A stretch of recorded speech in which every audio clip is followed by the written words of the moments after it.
큰 스님께 삼배의 예를 올리겠습니다.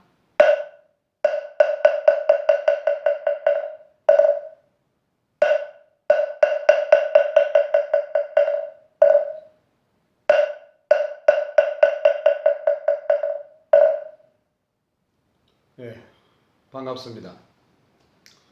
오늘은 저번 시간에 본문으로 들어가겠습니다.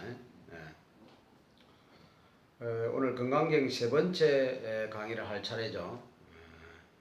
자, 그 책에 법회 인유분 제1이라고 되어 있죠.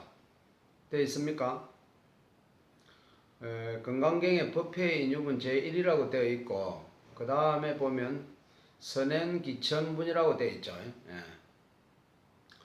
그 다음에 또 대성정종분, 또 그 제3 해가지고 단락마다 제목이 붙어 있고, 각각의 모두 이제 32가지 단락으로 되어 있습니다.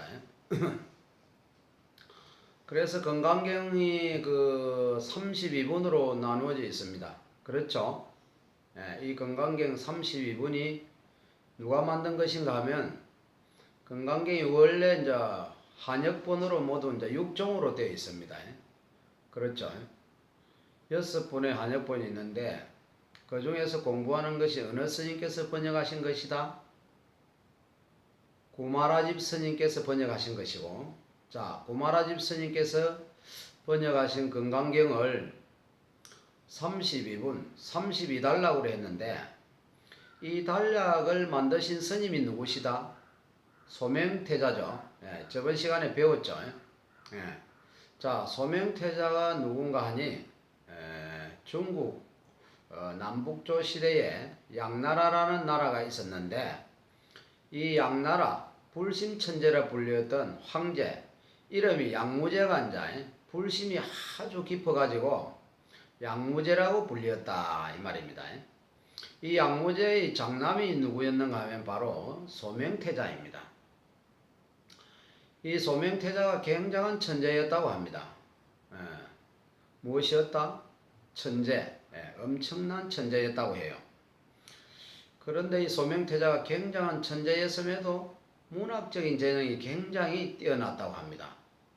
그래서 이 소명태자가 편찬한 책이 문선이라는 책이 있는데, 오늘날 이 시대에 한문학을 공부하고 계시는 분들 사이에서 한문학의 보물이다라고 이제 불릴 정도로, 한문학의 교과서라고 불릴 정도로 아주 깊이 있는 문장들을 편찬해서 만든 문선이라는 책이 있습니다.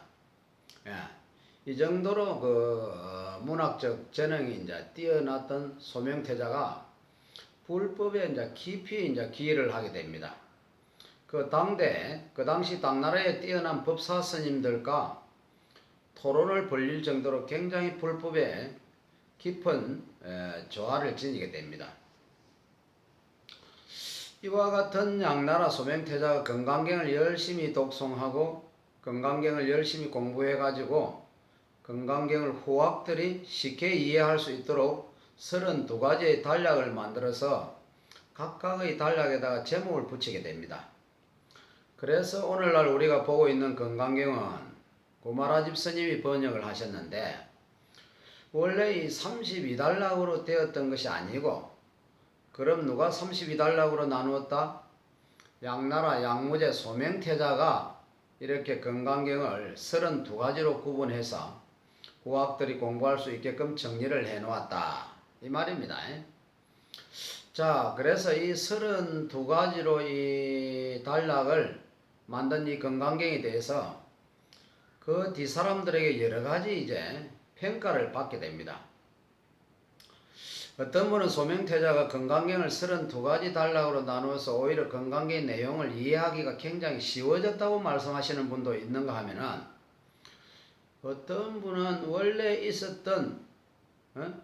없었던 단락을 만들어서 오히려 건강경의 전체적인 흐름을 방해하는 그런 문제도 있지 않겠느냐라는 여러가지 이제 설이 있습니다. 알겠죠? 그래서 우리가 건강경을 독송할 때 굳이 법회 인유분, 선행기천분 이런 각각 32가지의 제목을 따로 붙이지 않고 그냥 독송하는 이유가, 원래 32가지로 구분되어져 있는 것이 아니었기 때문입니다. 아시겠죠? 자, 이렇게 이제 천재학자 소명태자는 결국 그 어렸을 때부터 무슨 지병이 있었나 봐요.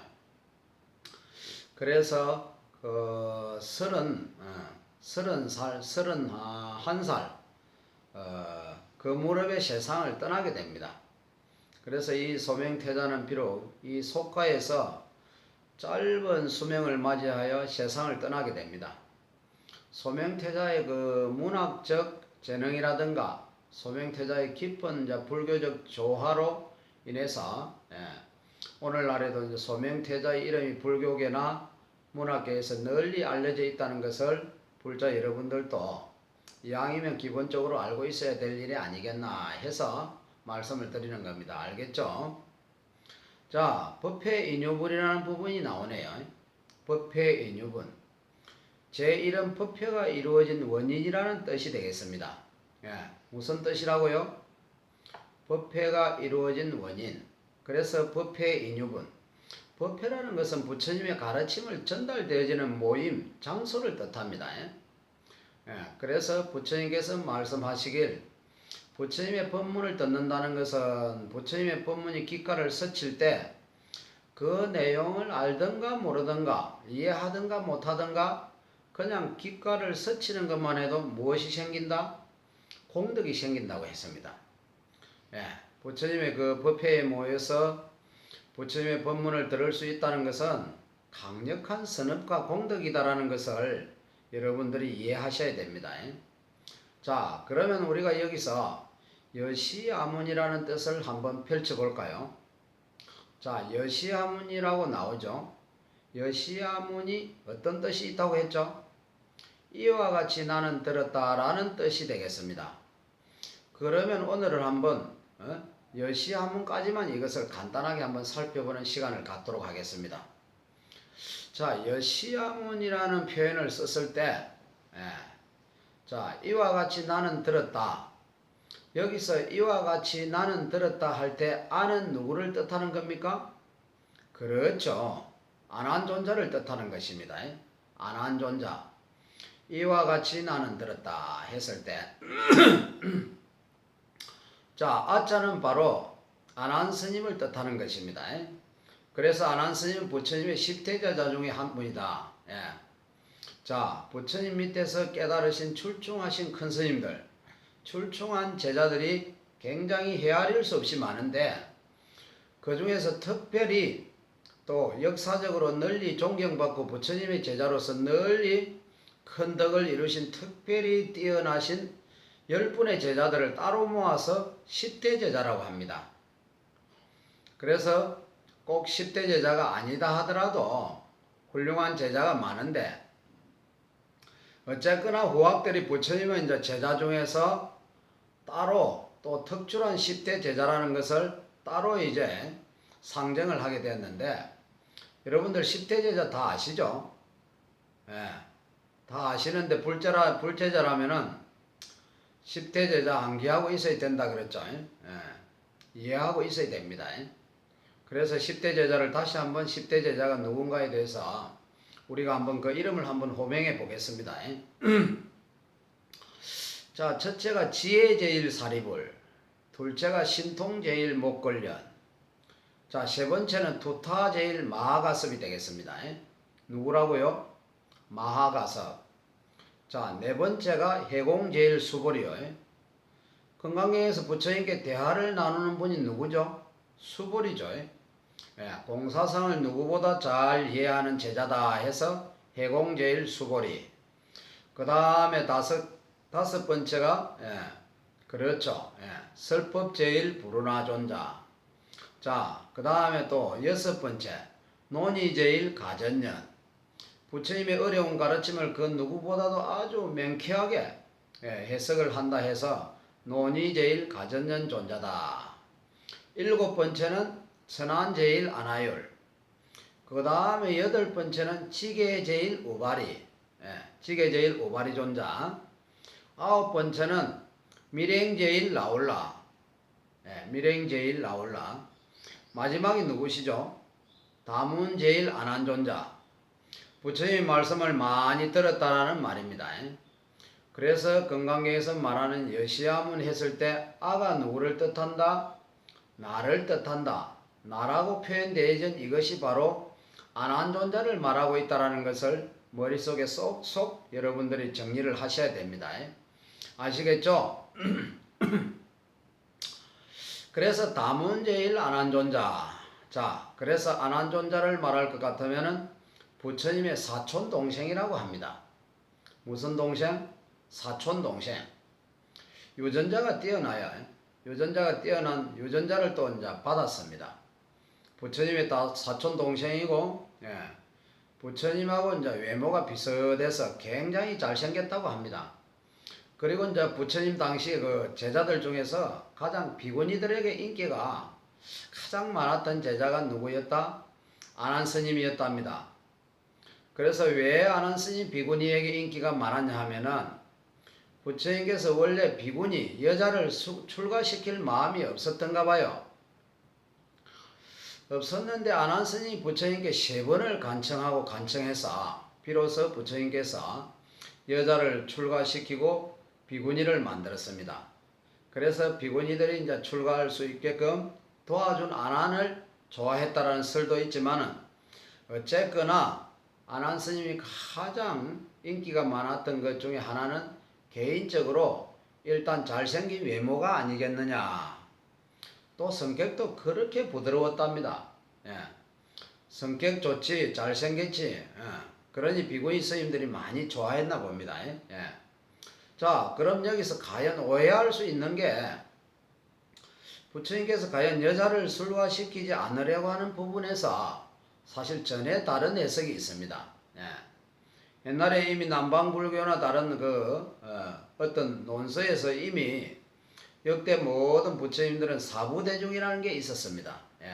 사부대중이 뭡니까?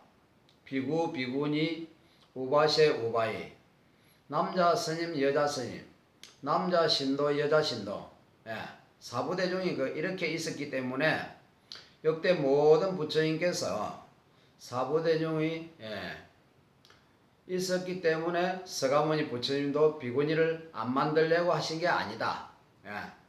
부처님께서도 역대 다른 부처님의 법도를 받들어서 당신께서도 사부대중을 이루기 위해서 비구니 여자를 출가시켜서 비구니 성단을 만드시려는 의도가 있었는데 일부러 어렵게 그 여자를 출가시키고 그렇게 쉽게 허락을 안 한 것은 이른바 그 논서에 의하면 여자는 이제 여자들이 출가하게 되면 여자들이 이제 시기라든가 질투 이제 같은 게 강하답니다. 논서에 의하면 이런 얘기하면 보살님들은 기분이 좀 안 좋을 수 있겠죠. 그러나 경전에 이런 구절이 나옵니다. 내가 하는 말이 아니고 부처님의 논서에 보면 여자가 출가를 하게 되면은 부처님의 그 천년 정법이 몇 년으로 줄어든다? 500년으로 줄어든다라는 그런 구절까지 있습니다.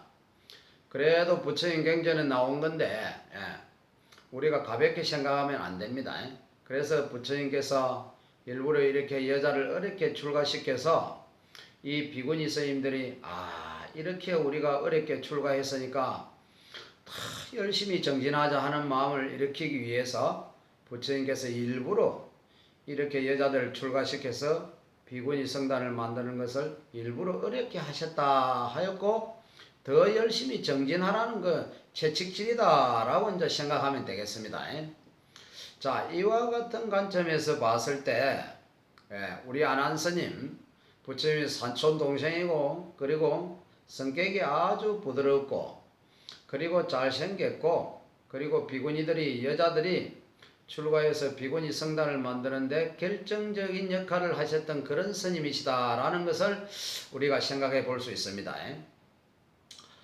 자, 그러면 왜 다문제일이라고 불렸나? 부처님의 말씀을 많이 들었다. 부처님의 법문을 많이 들었다라고 했습니다. 그래서 우리가 다문제일이라고 하는데 부처님께서 몇 살에 출가하시죠? 29살에 출가를 하시죠. 자, 29살에 출가를 하시고 몇 년 동안 고행을 하세요? 그럼요. 6년을 고행을 하셨네요. 자, 6년 고행하신 뒤에 몇 살의 깨달음을 얻으시죠? 35살의 깨달음을 얻으셨는데 35살이면 젊어요, 안 젊어요? 젊죠? 한참 때죠. 그러니까 처음에는 이제 시자가 필요 없었습니다. 젊었으니까요. 이제 부처님께서 어느 정도 나이가 드시니까 옆에 시자, 우리말로 이제 하면 비서죠, 비서. 옆에서 시중을 들어줄 비서의 필요성을 느끼게 됩니다. 그래서 부처님께서 50살이 되었을 때 비로소 정식으로 시자를 두게 됩니다. 자신의 개인 비서를 받아들이게 됩니다. 그 시자, 자신의 개인 비서, 평생 부처님이 돌아가실 때까지 옆에서 시중하고 그 시자 스님이 바로 누구였다? 안한 스님이었다고 합니다. 안한 스님이 그렇게 옆에서 이제 부처님의 시공을 잘했다고 합니다. 안한 스님은 항상 부처님 옆에서 머무르면서 부처님의 시공을 잘 했는데 안한 존자가 부처님의 이제 시자를 맡으면서 몇 가지 조건을 겁니다. 부처님 시공을 하면서 조건을 이제 거는데 그런데 그 조건들이 다 좋아요.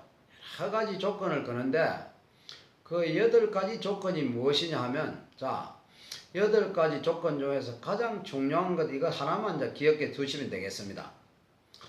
이것 하나가 무엇인고 하니 부처님 제가 없을 때에는 법문을 하지 말아 주시고 제가 있을 때 법문을 하셔서 제가 그 법문을 다 기억하게 해 주십시오 라고 청을 합니다.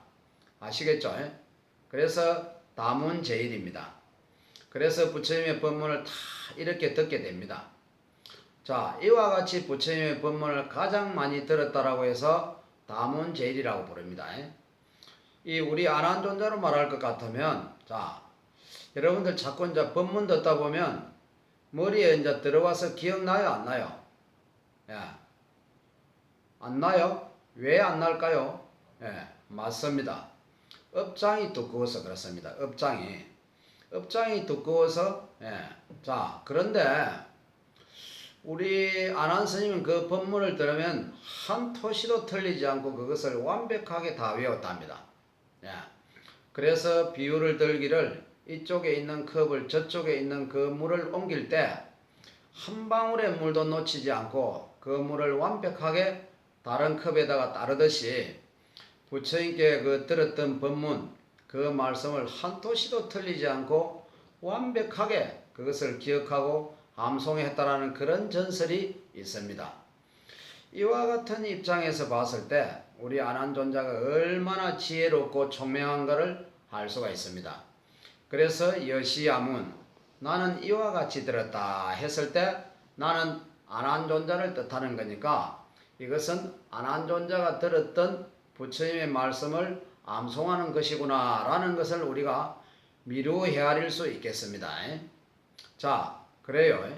그러면 이런 입장에서 봤을 때 우리 안한존자에 관계된 아주 또 멋들어진 그런 아주 한이심이 나는 이야기가 하나 있습니다. 자, 부처님께서 몇 살에 세상을 떠나시죠? 그렇죠. 35살에 깨달음을 얻으시고 45년간 널리 법을 설하신 뒤에 80살에 이 세상을 떠나시게 됩니다. 부처님께서 떠나시고 며칠 시간이 지난 뒤에 그 부처님의 수제자 중에 이제 한 분이었던 두타제일 마하가섭 스님께서 다른 스님들 일행과 함께 부처님이 그 돌아가신 곳에서 멀리 떨어진 곳에서 따로 여행을 하고 있었답니다. 그때 우연히 마하가섭 스님이 다른 종교를 믿는 외도의 다른 수행자, 이제 우리는 다른 종교를 믿는 자를 외도 수행자라고 하지 않습니까? 외도의 수행자를 만나게 되었는데 그 외도의 수행자가 부처님께서 머무는 곳에서 왔다는 것을 알고는 마하가섭 스님께 이렇게 질문을 합니다.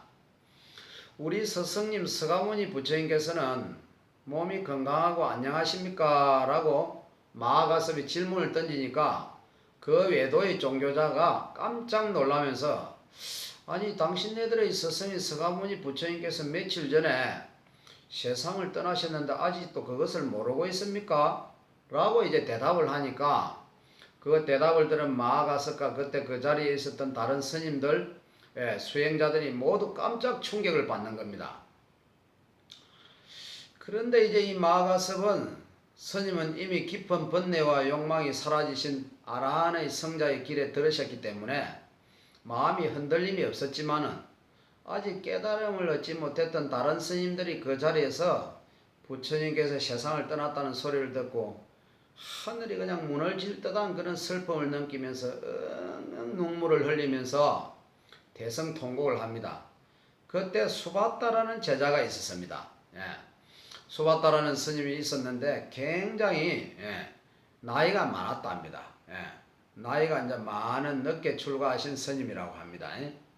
나이가 많아서 이제 늦게 출가를 하신 수바따라는 스님이 울고 있는 스님들을 보면서 이 수바따 스님이 뭐라고 이제 충격적인 말을 하냐 하면은 울지 말아라. 이제 우리는 자유로워졌다. 툭 하면 우리 보고 이것을 해라, 저것을 하지 말아라, 이것은 하지 말아라, 저것은 하라고 끝없이 잔소리 하시던 분이 이제 사라졌으니 이제 우리는 자유로워졌다. 왜 울고 있느냐 하는 얘기를 했습니다. 아주 그냥 그의 굉장히 충격적인 얘기죠. 그렇죠. 그래 마가섭이 그 얘기를 듣고는 깜짝 놀랍니다. 우리 같으면 뭐 한 대 뭐 쳤지 싶어요. 부처님 스승님이 이제 돌아가셨는데 어떻게 그런 말을 할 수가 있느냐 하면서 그러나 모든 번뇌와 욕망을 떠난 마가섭 스님께서 그냥 듣고 흘러넘깁니다. 그러나 마가섭 스님께서 딱 이런 생각을 합니다. 부처님이 돌아가신 지가 얼마 되지도 않았는데 이러한 분열의 기미가 보이는구나. 마땅히 부처님의 말씀을 하나로 모아서 부처님의 정법이 오래도록 지켜줄 수 있도록 우리가 부처님의 말씀을 하나로 체계적으로 정리해야 되겠다라는 그런 마음을 일으키게 됩니다. 그래서 이제 마가섭 스님이 급히 부처님께서 돌아가신 구시나가라 지방에 이제 가가지고 부처님이 이제 하장을 하는 그 장소에 가서 부처님께 예배드리고 이제 여법하게 그 하장을 다 끝내게 됩니다. 그런데 여기에 이제 불교 전설에 의하면 부처님께서 돌아가신 지가 며칠이 되었는데도 아무 하장을 하려고 이제 불을 붙였는데도 부처님을 감싸고 있는 그 천에 불이 붙지가 않았답니다. 그 장작에 불이 이제 붙지가 않았대요. 그러다가 이제 비로소 누가 도착한 뒤에 이제 마가섭 스님이 도착해서 부처님 발 앞에 절을 올리고 난 뒤에야 비로소 부처님의 이제 장작에 불이 붙었다고 합니다.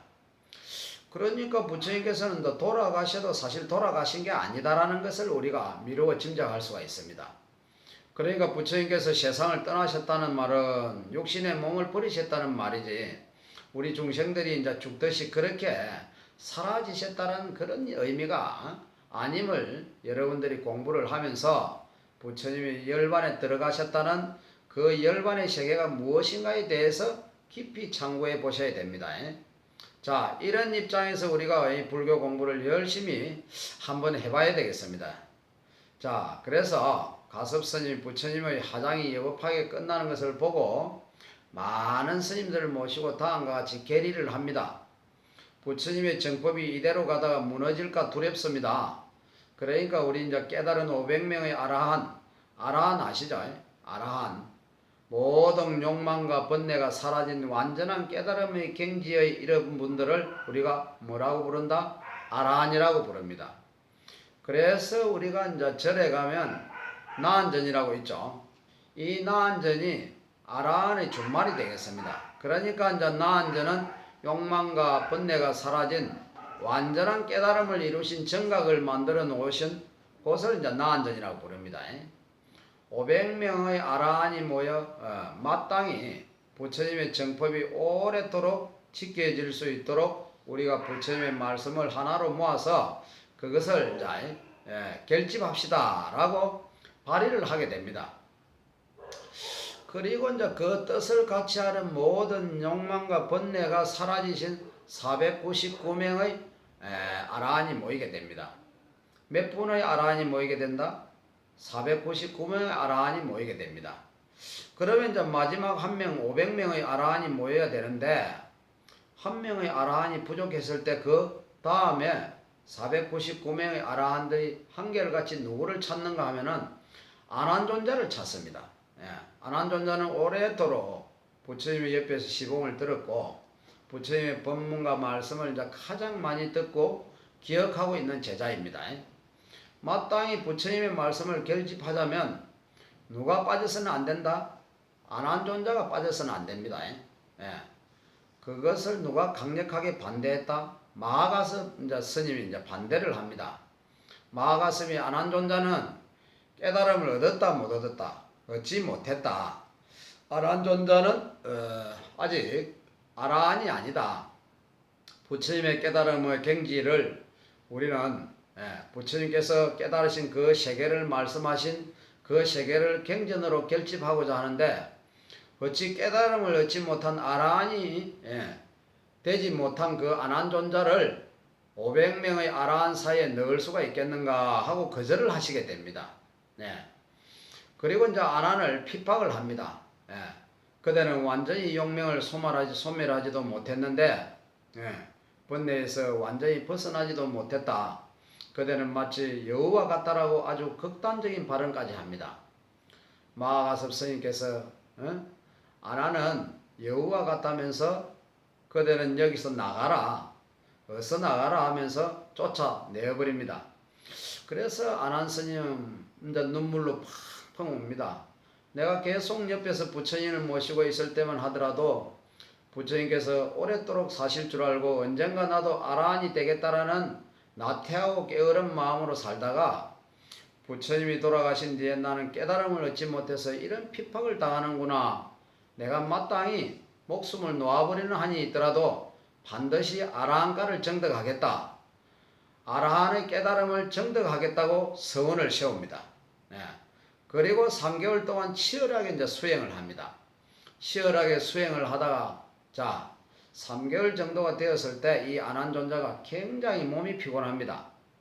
너무나 피곤해서 이렇게 피곤한 몸과 정신력 가지고는 내가 수행에 집중할 수가 없으니 내가 조금만 쉬었다가 다시 이제 수행해야 되겠다 하면서 침상에 이렇게 앉습니다. 침상에 이렇게 앉아서 자리에 이렇게 누우려는 찰나에 경전에 보면 이렇게 표현이 되어 있습니다. 안한존자의 자세가 발은 땅바닥에서 떼어졌고 머리는 베개에 닿기 전에 어중중한 자세죠. 땅에서 이제 발이 떨어지고 머리가 베개에 미쳐 닿기 전에 누운 것도 아니고 앉아 있는 것도 아닌 그 애매한 자세에서 비로소 무엇을 깨달았다?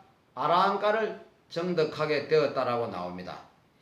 그래서 논서에 무슨 얘기가 나오냐 하면 역대 부처님의 수많은 제자들이 아라한가를 정득했을 때 4가지 자세에서 아라한가를 정득하였다라고. 몇 가지라고요? 4가지 자세에서.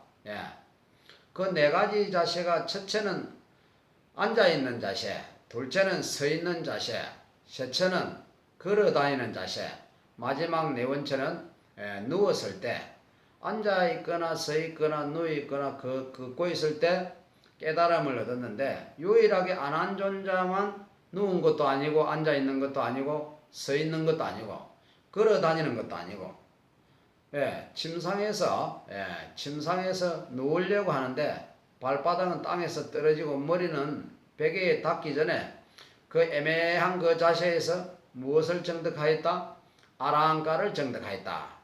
모든 부처님의 제자 중에서 가장 이 4가지 자세에 걸리지 않고 가장 특별한 자세로 깨달음을 얻은 유일한 아라한이다 라고 이렇게 논서에서 상세하게 설명이 되어 있습니다. 알겠죠? 그래 이제 안한존자가 딱 깨달음을 얻고 누구를 찾아갔을까요? 마하가섭 존자를 찾아가게 됩니다. 그때 이제 마하가섭 존자는 3개월 동안 부처님의 하장을 여법하게 마친 뒤에 부처님의 사리가 분배되는 과정을 지켜보고 그리고 500명의 다시 말해서 이제 정확하게 499명이죠.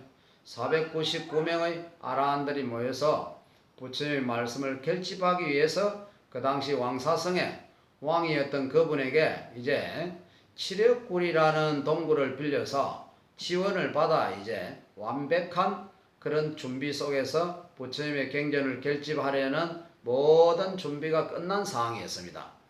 그 당시 이제 아난이 깨달음을 얻었을 때, 근데 모든 준비가 다 이제 마치고 난 다음에도 마하가섭이 경전을 결집했을까요? 안 했을까요? 하지를 않고 계속 누군가를 기다리고 있는 겁니다. 그러니까 499명의 아라한들이 마하가섭이요, 이제 모든 준비가 마쳤습니다. 원래 계획대로 얼른 경전을 결집하고자 하는데 마하가섭이 계속 침묵을 지키면서 누군가를 기다리고 있는 겁니다. 그 누구를 기다리고 있었던 걸까요? 그러니까 마하가섭이 아난을 쫓아냈지만 그때 마하가섭이 아난을 쫓아내는 그 심중에는 무엇을 바라고 있었던 거다?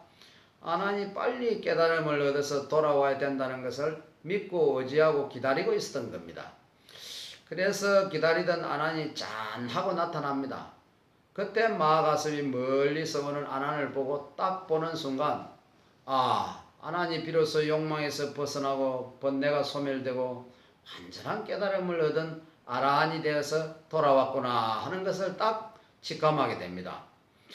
그래서 마하가섭이 손수 앞으로 나와서 아난을 부둥켜 안고, 아난이시여, 아난 스님이시여, 내가 그대를 핍박해서 그대를 쫓은 것은 그대가 빨리 깨달음을 얻어서 우리 곁에 오라는 그런 뜻에서 당신의 용명심을 부추기기 위해서 내가 진작 연극을 꾸민 것이었습니다. 이제 그대가 깨달음을 얻어서 이 자리에 왔으니 우리의 모든 준비는 끝났습니다 라고 이렇게 선언을 합니다. 그리고 비로소 부처님의 말씀을 결집하게 되니 부처님의 말씀 84,000법문을 우리가 크게 경률론 3장이라고 합니다. 그렇죠? 부처님의 말씀을 경이라고 하고 부처님의 계율에 대해서 모아둔 것을 뭐라고 하죠? 율장이라고 합니다. 부처님의 말씀의 경과, 부처님의 말씀, 행동, 규범, 계율에 대해서 해석해 놓은 것을 우리가 뭐라고 그런다? 논이라고 그럽니다. 그래서 이런 경률론 3장을 결집할 수 있는, 이 3장을 결집할 수 있는 모든 준비가 완벽하게 이루어졌다. 그래서 우리의 부처님의 제자인 500명의 아라한들이 마땅히 부처님의 거룩한 말씀을 하나로 모으기 위해서 그들이 스스로 법상을 만듭니다. 무엇을 만든다?